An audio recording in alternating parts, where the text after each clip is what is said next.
14, राम राम 15, राम राम 16, राम राम 17, राम राम 18, राम राम 19, राम राम 20, राम राम 21, राम राम 22, राम राम 23, राम राम 24, राम राम 25, राम राम 26, राम राम 27, राम राम 28, राम राम 29, राम राम 30, राम राम 31, राम राम 32, राम राम 33, राम राम 34, राम राम 35, राम राम 36, राम राम 37, राम राम 38, राम राम 39, राम राम 40, राम राम 41, राम राम 42, राम राम 43, राम राम 44, राम राम 45, राम राम 46, राम राम 47, राम राम 48,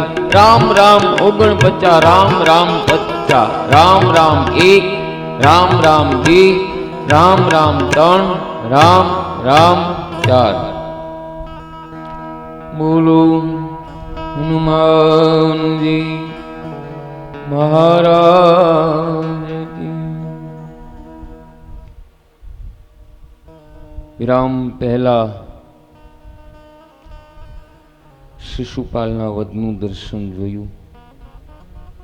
त्यार पछी बलरामजी द्वारका छोड़ीने यात्रा करवा निकली पड़ा।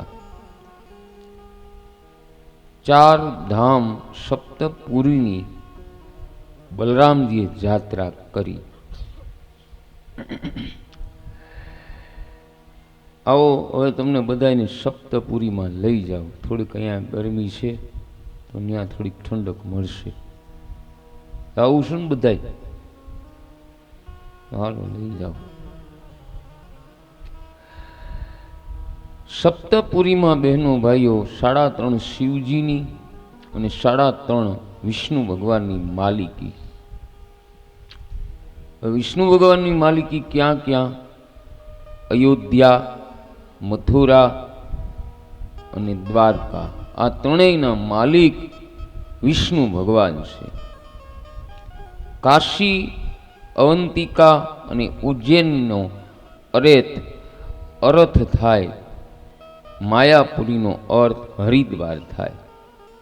हवे आ त्रणेयना मालिक शिवजी महाराज छे। 7મી काशी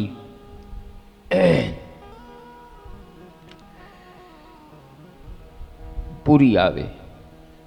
हवे आ काशी में 2 भेद, शिव काशी अने विष्णु काशी।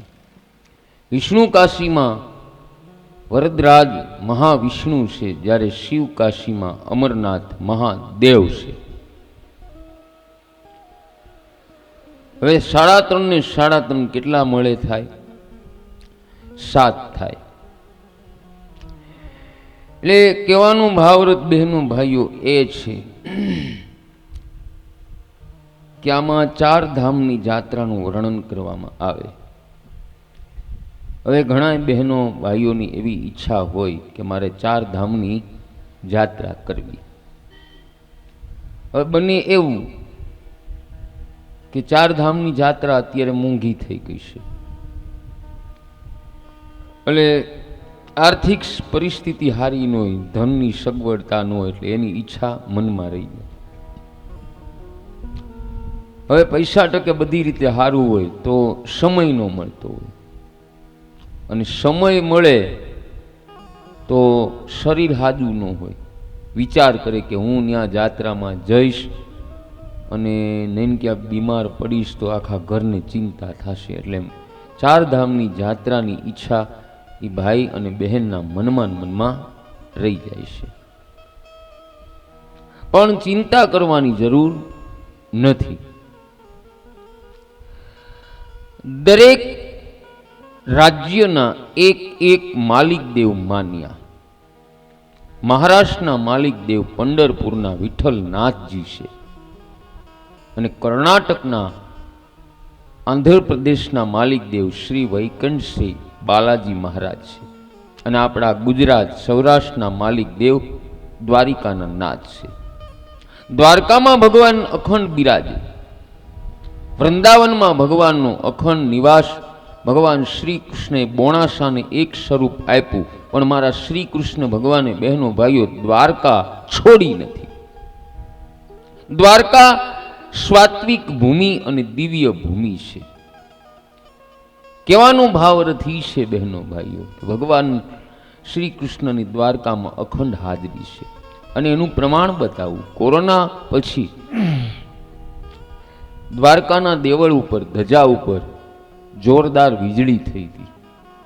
હવે વીજળી મનુષ્ય ઉપર પડે તો મનુષ્યને બાળીને રાખ કરી નાખે. તો વિચાર કરો, ધજા ઉપર કાળો ડાઘ પણ લાગ્યો નથી. એટલે એનું પ્રમાણ ઈ બતાવે છે કે દ્વારકામાં મારા શ્રી કૃષ્ણ અખંડ બિરાજે છે, હજી આપણા બધાયનું રક્ષણ કરે છે. બીજું ઈ કે જે બહેનોની ઈચ્છા મનમાં હોય કે મારે 4 ધામની જાત્રા કરવી છે, તો દ્વારકાના તમે દર્શન કરી આવો એટલે 4 ધામના દર્શન થઈ ગયા ને એના બરાબર ગણાય છે. તો જેની કોઈની ઈચ્છા હોય તો દ્વારકા જઈ અને દર્શન કરી આવવા એટલે 4 ધામની જાત્રા થઈ ગઈ. હવે બલરામજી મહારાજનું જાત્રાનું વર્ણન. નૈમિષારણ્યમાં પધારે, ઋષિ મુનિઓ સાથે સત્સંગ થયો. બલરામ રાક્ષસને માર્યા. મારા બલરામજીની લીલા અનંત છે. પણ રાજા પરીક્ષિત સુખદેવજીને કહે કે આપ મારા ઈષ્ટદેવની કથા કરો. સુખદેવજી મહારાજ શ્રી કૃષ્ણના બાલ મિત્ર સુદામા દેવની કથા કરે. સુદામા દેવ પોરબંદરમાં બિરાજે. સુદામા દેવ જીતેન્દ્રિય છે, મહાન જ્ઞાની છે, પણ સુદામા ગરીબ હતા. હું કામ? સુદામા દેવે નિશ્ચય કર્યો કે મારે મારા જ્ઞાનનો ઉપયોગ પરમાત્માના ધ્યાનમાં કરવો, પૈસા માટે નહીં. યાદ રાખજો બહેનો ભાઈઓ, જ્ઞાનનું ફળ પૈસો નથી પણ ધ્યાન છે. અને આપણા જીવનમાં પૈસો મુખ્ય થયો ત્યારથી પાપ વધ્યું અને જીવન બગડ્યું છે. હવે સુદામા દેવે બહેનો ભાઈઓ અયાચિત વ્રત લીધું. આ વ્રતનો એવો નિયમ હોય કે કોઈને કહેવું નહીં કે મારું અયાચિત વ્રત છે. કોઈને ઘેર જાવું નહીં.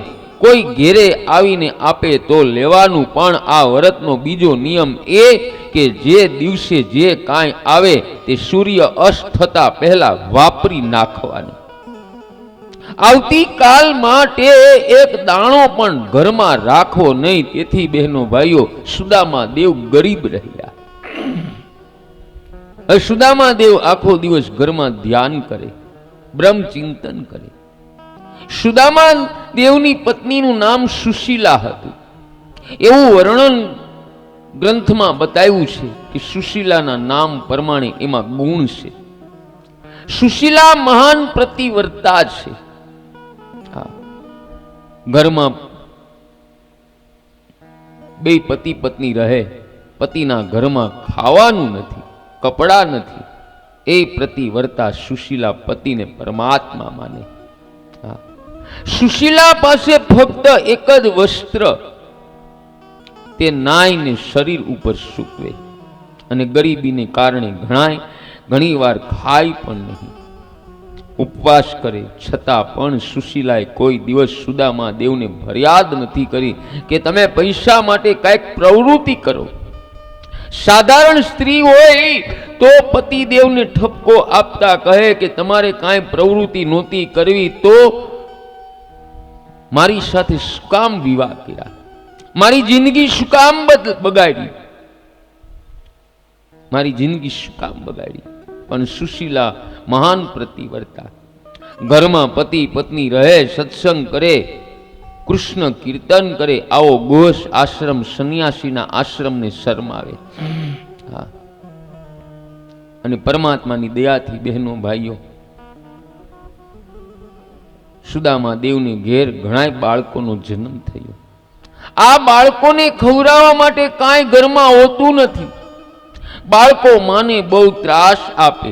ભૂખ લાગી છે, બહુ ઠંડી પડે છે, કપડા નથી, ખાવાનું નથી. પણ સુદામા દેવ નાની ઝૂંપડીમાં રહે. સુદામા એક ખૂણામાં બેસી ધ્યાન કરે. ઘરમાં છોકરાઓ માને હેરાન કરે, પણ સુદામાનું મન શાંત છે. એ હારી પરિસ્થિતિમાં તો બહેનો ભાઈઓ બધાય શાંતિ રાખે, પણ ખરાબ પરિસ્થિતિમાં જે શાંતિ રાખે ને એને સાચી શાંતિ કહેવાય.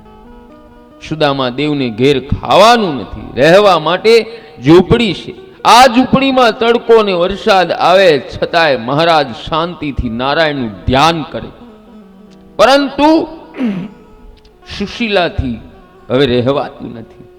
સુશીલા પોતાની જાતને ધિત્કારે કે ભગવાને મને શા માટે માં બનાવી હશે? પરમાત્માએ મને માં તો બનાવી, પણ કાંઈ ખાવાનું નથી. પ્રભુએ મને આના કરતા વાંદણી રાખી હોત તો સારું હતું. કારણ સુશીલાથી બાળકોની આ દશા જોવાતી નથી.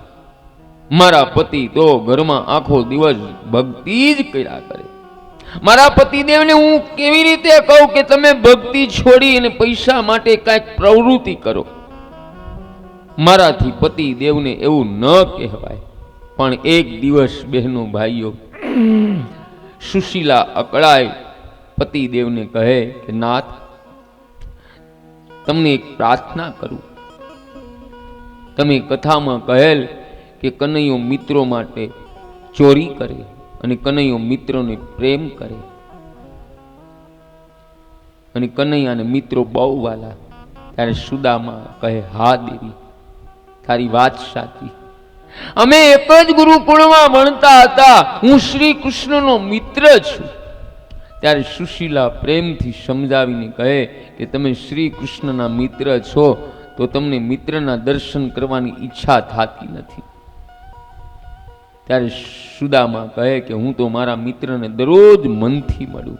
યાદ રાખજો બહેનો ભાઈઓ, મન શરીર મિલન કરતા મન મિલનમાં વધુ આનંદ. પણ પત્નીના વધુ આગ્રહને કારણે સુદામા દેવ કહે હું દર્શન કરવા ત્યાં જાતો નથી. એનું એક કારણ છે, હું કૃષ્ણનો મિત્ર છું, પણ હું દરિદ્ર નારાયણ છું અને મારા પતિ શ્રી કૃષ્ણ લક્ષ્મી નારાયણ છે. શ્રી કૃષ્ણને મળવા જાવ તો લોકો કહેશે કે આ બ્રાહ્મણ માંગવા માટે આવ્યો એટલે જવાની ઈચ્છા થતી નથી. દેવી, મારો નિયમ છે કે હું પરમાત્માને દ્વારે માંગવા નહીં જાઉં. ભગવાનને જે કાંઈ આપવું હશે તે ઘરે આવીને આપી જશે. આમ સુદામા કહે. ત્યારે સુશીલા કહે કે હું તમને એમ નથી કહેતી કે તમે ત્યાં જઈને કાંઈક માગો. આ તો તમે મને કથામાં કહેલ કે પરમાત્માને 1000 આંખ છે અને પરમાત્મા તમને જોઈને બધું સમજી જશે. અને ઝાડ નીચે લોકો બેસે છે, ઝાડ પાસે ક્યાં કોઈ છાંયો માગે? વગર માગે ઝાડ છાંયો આપે. શ્રી કૃષ્ણ તો પરમાત્મા છે, એ સર્વે જાણે છે. ત્યારે સુદામા કહે, એવી મારો નિયમ છે કે કોઈના દ્વારે જાવું નહીં. હું ભગવાનના દ્વારે પણ નહીં જાઉં. ત્યારે સુશીલા કહે કે તમારે કોઈ માનવના આંગણે ન જવાનો નિયમ છે. શ્રી કૃષ્ણ તો ભગવાન છે, પ્રભુના દ્વારે તો જાવું જોઈએ ને. બહેનો ભાઈઓ, સુદામા જ્ઞાની તપસ્વી બ્રાહ્મણ. સુદામા તો જ્યાં બેસે ત્યાં બહેનો ભાઈઓ દ્વારકાનાથના દર્શન કરે, પણ પત્નીના આગ્રહને વશ થઈ સુદામા દ્વારકા જવા તૈયાર થયા. સુદામા વિચાર કરી કે આજ સુધી મારી પત્નીએ કાંઈ મને કહ્યું નથી. મારા ઘરમાં મારી પત્નીને ઘણું દુઃખ છે, ખાવાનું નથી, કપડાં નથી, છતાંય મારી પત્ની મને પરમાત્મા માને. આજ હું મારી પત્નીનું અપમાન કરું તે બરાબર નથી. યાદ રાખજો ભાઈઓ, ભાઈઓ તો આ કથામાં બહુ ઓછા આવ્યા. આજ બુધવાર છે તોય કોઈની આપણે આશા કેમ રાખવી? ઘરની અંદર બહેનો ભાઈઓ, ખાસ માં હોય, બેન હોય, પત્ની હોય કે દીકરી હોય, કોઈ દી સ્ત્રીનું અપમાન ન થવું જોઈએ. અને જે ઘરમાં સ્ત્રીનું અપમાન થાય એ ઘરમાં લક્ષ્મીનો વાસ નથી થતો. હા, કારણ કે સ્ત્રીનું આતેડી કકડે ને ઈ સારું નહીં. નહીં સારું. યાદ રાખજો. સુદામા દેવ પત્નીને કહે, કલ્યાણી, જો બહેનો ભાઈઓ પેલાના સમયમાં પતિ પત્ની નામથી ન બોલાવતા. પરણીને આવી હોય પત્ની, દેર હોય તો એના નામથી બોલાવે કે ફલાણાના ભાઈ. પછી સંતાન થાય એટલે સંતાનના નામથી બોલાવે, એ અકાના બાપુ, એ લતાના બાપુ, આમ બોલાવે. અને અત્યારે શું કેવું? હા, પતિ પત્ની નામથી બોલાવે. હા, ગિરીશ તારે જમવું છે, લે.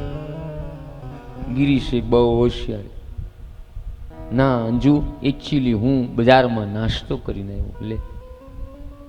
નામથી ન બોલાવાય પતિ પત્નીને, મહાન પાપ છે.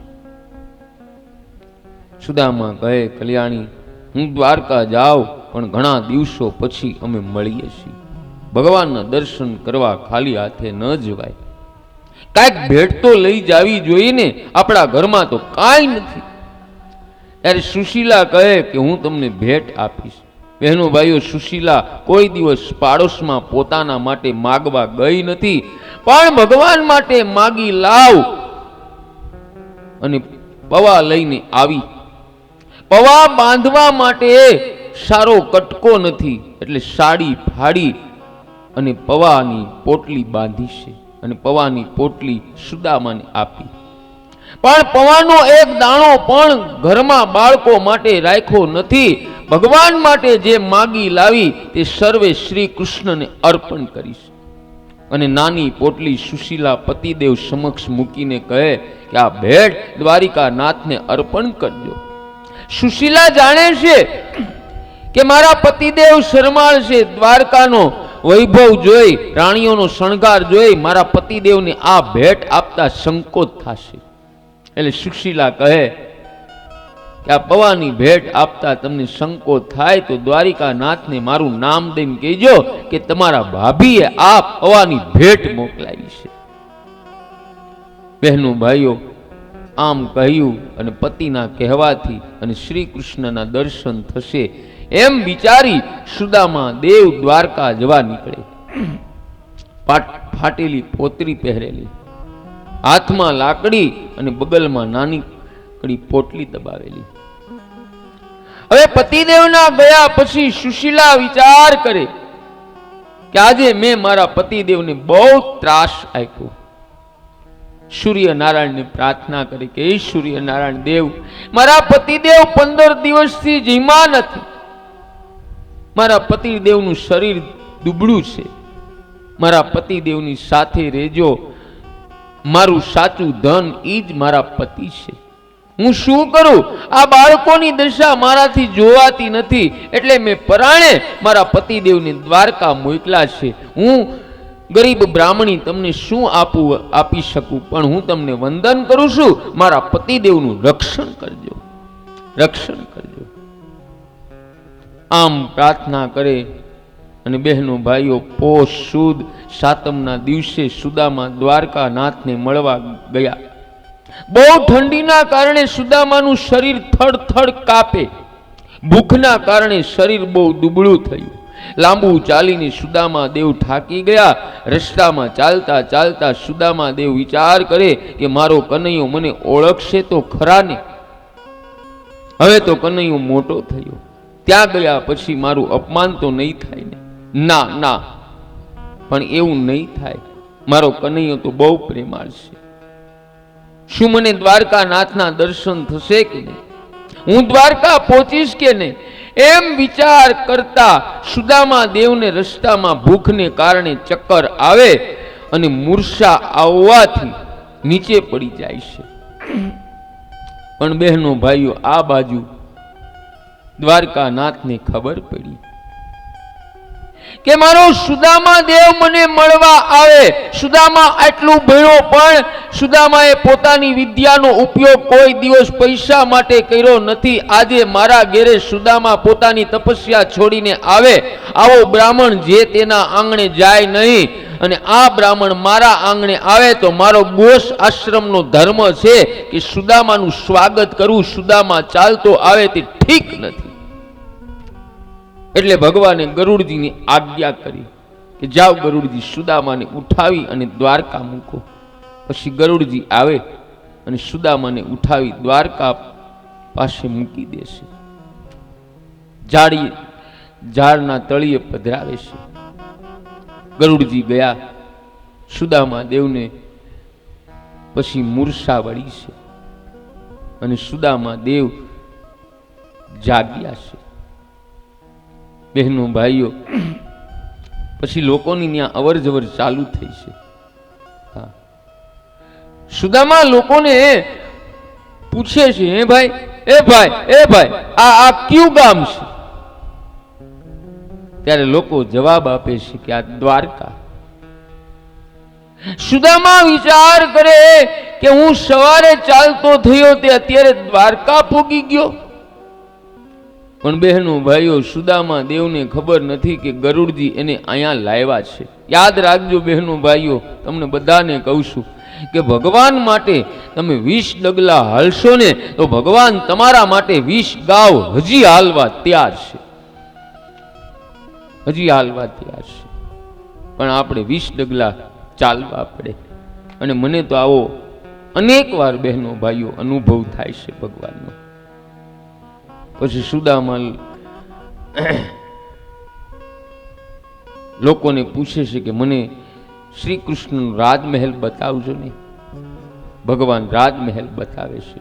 સુદામા દેવ ભગવાનનું સ્મરણ કરતા શ્રી કૃષ્ણના મહેલ પાસે પહોંચે. ત્યાં 16,000 રાજમહેલ, પહેલો રાજમહેલ રૂક્ષ્મણીજીનો આવે અને સુદામા દેવ ત્યાં આવે. મહાલક્ષ્મીના ઐશ્વર્યનું વર્ણન કોણ કરી શકે? સોનાનો રાજમહેલ, સિપાહીઓ બગીચામાં પહેરો ભરે. આવો સુંદર રાજમહેલ જોઈ પણ સુદામા દેવના મનમાં જરાય ઈર્ષા નથી થઈ. ઉલટાના સુદામા દેવ શ્રી કૃષ્ણને હૃદયથી આશીર્વાદ આપે. યાદ રાખજો, બીજાનું જોઈને રાજી થાજો. સુદામા એમ કહે છે. ત્યાં એક સિપાહીની નજર પડે કે આ કોઈ ગરીબ બ્રાહ્મણ માગવા માટે આવ્યો. એમ જાણી સિપાઈ સુદામાને મહેલમાં જતા રોકે અને કહે કે મહારાજ, આ રૂક્ષ્મણીજીનો રાજમહેલ છે, મહેલની અંદર જવાની મનાય છે. તમારે જે કાંઈ દક્ષિણા જોઈએ એ અમારી પાસેથી માગી લો. અમારા રૂક્ષ્મણીજીનો હુકમ છે કે કોઈ સાધુ બ્રાહ્મણ કે કોઈ ગરીબ આવે એ કાંઈ ભિક્ષા માગે તેને આપી દેવી. આપની હું શિવ સેવા કરું. ત્યારે સુદામા દેવ કહે, મારે તમારું કાંઈ જોતું નથી. હું તો મારા દ્વારકાનાથને પ્રેમથી મળવા આવ્યો છું. હું શ્રી કૃષ્ણનો મિત્ર છું. દ્વારપાળો કહે કે મહારાજ, તમે જૂઠું તો નથી બોલતા ને? ત્યારે શ્રી સુદામા કહે કે હું જીવનમાં ક્યારેય જૂઠું નથી બોલ્યો. દ્વારપાળો કહે કે તમારે જે કાંઈ કામ હોય અમે કરવા તૈયાર છે. ત્યારે સુદામા દેવ કહે, મારે કાંઈ કામ નથી. હા, તમે શ્રી કૃષ્ણને જઈ અને ખબર આપો કે તમારો એક બાળ મિત્ર સુદામા તમને મળવા આવ્યો છે. પછી બહેનો ભાઈઓ, સિપાઈ અંદર જાય.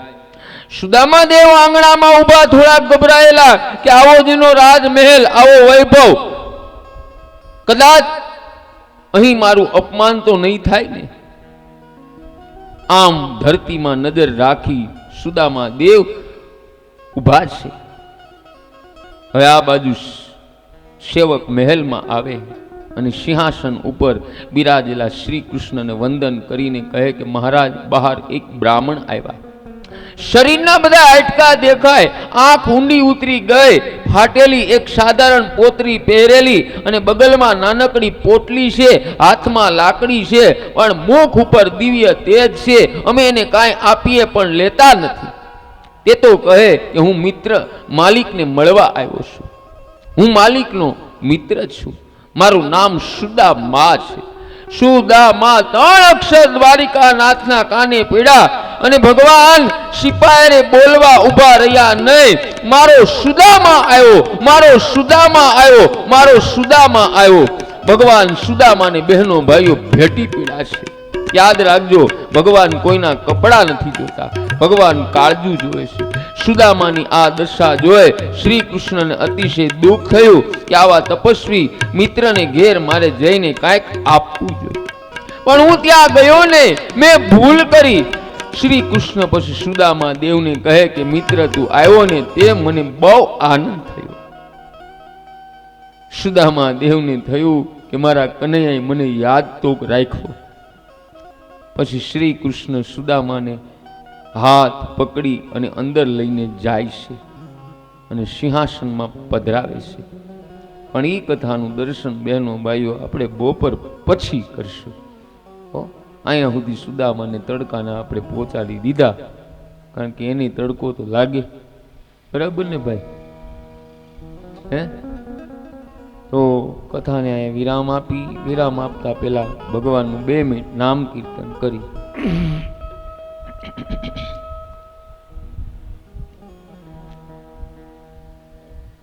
શું ટાઈમ થયો?